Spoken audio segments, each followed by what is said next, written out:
நீங்கள் பேசாத பேச்சா திமுக பற்றியும் திரு கருணாநிதி பற்றியும் திரு ஸ்டாலினை பற்றியும் என்னென்னலாம் திட்டுனீங்க எல்லாமே எங்களுக்கு ஆதாரமாக இருக்குது. அவ்வளோ மோசமாக பேசிட்டு அங்கே போய் கொத்தடிமையாக இருக்கிறீங்க. இன்னொன்னும் கேவலம், எல்லா கட்சியும் கூட்டணி சேர்றாங்க, அந்தந்த கட்சி சின்னத்தில் நிற்பாங்க. ஆனால் வைகோ மட்டும் திமுக சின்னத்தில் நிற்கிறாரு. ஆனால் வைகோ கட்சின்னு சொல்கிறார். அப்பா அம்மா பேர் வைக்கிறாங்க, அது நிரந்தர பேர். டெம்பரவரியா பேர் வைக்கிற கட்சி தான் வைகோ கட்சி. ஏங்க, இவர் கட்சியால் இவருடைய கட்சி நிர்வாகிய திமுக சின்னத்தில் போய் நிற்க வச்சா அது எந்த கட்சின்னு சொல்லுவாங்க? அதுவும் எந்த கட்சியில் போட்டிட்டாலும் அந்த உறுப்பினர் அட்டை இருக்க வேணும்.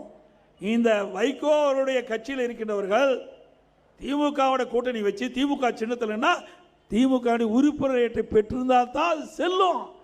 இப்பெல்லாம் வச்சுக்கிட்டு எங்களை பற்றி விமர்சனம் செய்கிறீங்களே.